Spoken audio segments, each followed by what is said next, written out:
नमस्कार दोस्तों, स्वागत है आपका हमारे इस चैनल में, जिसमें अभी हम करंट अफेयर्स सेगमेंट कवर कर रहे हैं। आज 9 जनवरी के करंट अफेयर्स इस प्रकार हैं। 47 नंबर क्वेश्चन चल रहा है, जो कि हमारा आज का पहला क्वेश्चन है। टॉयथॉन क्या है? इसके ऑप्शन हैं: ऑप्शन ए घर बनाने की प्रतियोगिता, ऑप्शन बी खिलौने बनाने की प्रतियोगिता, ऑप्शन सी इलेक्ट्रिक सामान बनाने की प्रतियोगिता, या option D none of this. दोस्तों, आपको नाम से ही समझ में आ रहा होगा कि ये इसका उत्तर क्या हो सकता है। तो दोस्तों, इसका उत्तर है खिलौने बनाने की प्रतियोगिता। खिलौने बनाने की प्रतियोगिता। दोस्तों, भारत में लगभग जो खिलौने का बाज़ार है लगभग 10,000 करोड़ का है, लेकिन 80% हमारा जो खिलौने का आयात हम बाहर से करते हैं। लगभग चाइना से ही इसका आयात किया जाता है। खिलौने निर्माण भारत में ही हो, मतलब आत्मनिर्भर भारत को प्रोत्साहन मिले, इसीलिए टॉयथॉन 2020 प्रतियोगिता का आरंभ किया गया। इस प्रतियोगिता का आरंभ हमारे केंद्रीय शिक्षा मंत्री पोखरियाल निशंक जी ने किया है, और इस प्रतियोगिता को अमेज़ॉन के साथ मिलकर किया गया है। इसके लिए कोई भी कॉलेज स्टूडेंट जो हायर एजुकेशन अभी ले रहे हैं, वो स्किलेंजा SKILLENZA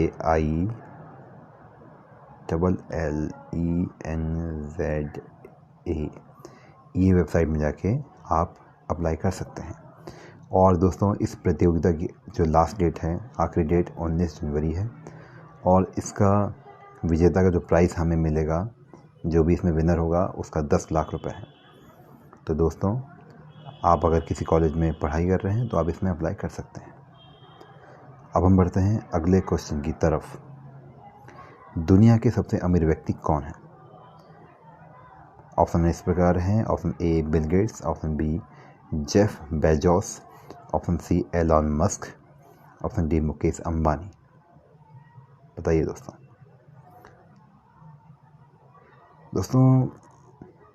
इसका जो उत्तर है वो है Elon Musk. Elon Musk Tesla company के संस्थापक हैं, और स्पेस एक्स कंपनी में भी इनकी हिस्सेदारी है। एलन मस्क की संपत्ति लगभग 187 अरब डॉलर पहुंच गई है। इसके पहले जेफ बेजोस सबसे अमीर व्यक्ति हुआ करते थे। अभी इनकी संपत्ति लगभग जेफ बेजोस की 184 बिलियन डॉलर है। दोस्तों, दोनों ही शेयर मार्केट से उतार चढ़ाव के कारण ही कभी जेफ बेजोस आगे हो जाते हैं, कभी एलन मस्क आगे हो जाते हैं। नहीं, ये गलत।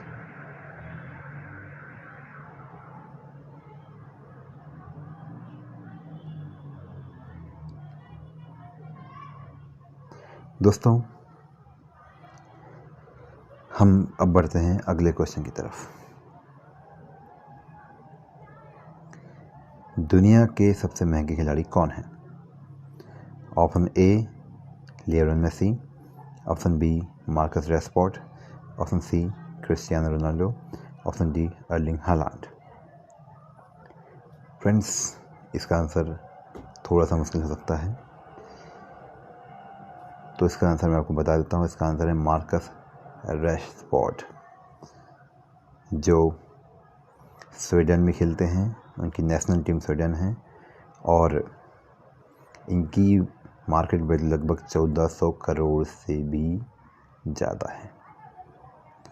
मार्कस रैशफोर्ड जो मैनचेस्टर यूनाइटेड में खेलते हैं, जिसको मानू शॉर्ट फॉर्म में बोलते हैं, मैनचेस्टर यूनाइटेड। फ्रेंड्स, अब हम आगे बढ़ते हैं अगले क्वेश्चन की तरफ। अगला क्वेश्चन है: सत्यपाल का संबंध किससे है, जिनका भी हाल ही में निधन हुआ है? ऑप्शन दोस्तों ये हैं: ऑप्शन ए राजनीति, option B fashion designing, option C cinema जगत, ऑप्शन डी खेल। तो दोस्तों, इसका जो उत्तर है वो है फैशन डिज़ाइनिंग।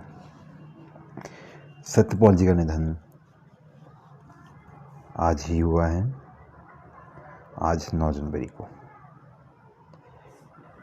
दोस्तों, इनका जन्म पाकिस्तान में हुआ था। विभाजन के वक्त ये भारत आ गए, और भारतीय संस्कृति से इनका काफ़ी जुड़ाव रहा। तो भारतीय संस्कृति को बढ़ावा देने के लिए उन्होंने साड़ी का डिज़ाइनिंग स्टार्ट करी और ये बहुत प्रसिद्ध साड़ी के डिज़ाइनर में इनका नाम होता है, अंतर्राष्ट्रीय लेवल में इनको जाना जाता है। दोस्तों हम आगे बढ़ते हैं अगले क्वेश्चन की तरफ। अगला क्वेश्चन है 8वीं राष्ट्रीय कैनोइंग वाटर स्पोर्ट प्रतियोगिता कहाँ हो रही है। दोस्तों अगर आप न्यूज़ देखते हैं या पढ़ते हैं शायद आपको पता हो।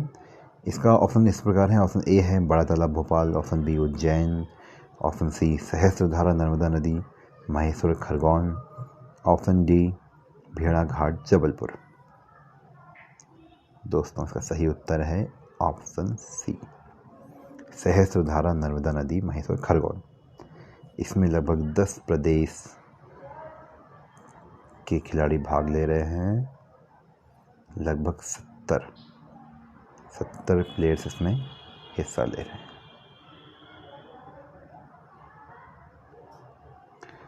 दोस्तों अब हम बढ़ते हैं अगले क्वेश्चन की तरफ।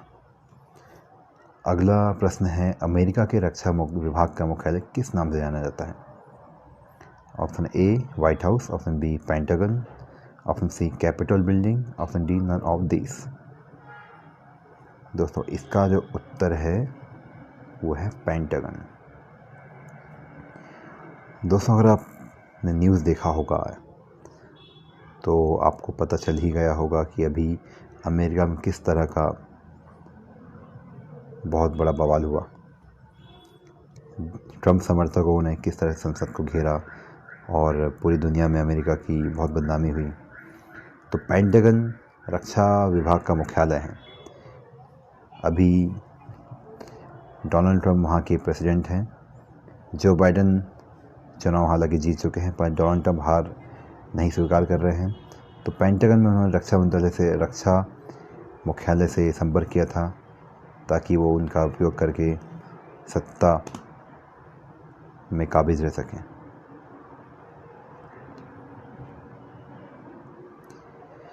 दोस्तों अब हम अगले प्रश्न की तरफ बढ़ते हैं। अगला प्रश्न है सर्दियों में होने वाली बरसात को मध्य प्रदेश में किस नाम से जाना जाता है। ऑप्शन ए खिलावट, ऑप्शन बी मिलावट, ऑप्शन सी मावट, ऑप्शन डी अमावट। दोस्तों इसका जो उत्तर है वो है मावट। सामान्य भाषा में इसे रिटर्निंग मानसून भी कहा जाता है। ठंड में जो बारिश होती है उसे हम मध्य प्रदेश में मावट के नाम से आता है, बाकी स्टेट में अलग अलग नाम से इसे जाना जाता होगा। दोस्तों अगला जो प्रश्न है वह है भारतीय वायुसेना ने किस संस्था के साथ अपने अधिकारियों की उच्च शिक्षा के लिए करार किया है। ऑप्शन ए जवाहरलाल नेहरू विश्वविद्यालय, option B Banaras university, option D IDSR institute of defence studies and research Gujarat universities, option D Barkatullah university. दोस्तों इसका उत्तर है ऑप्शन सी। भारतीय वायुसेना ने एक MOU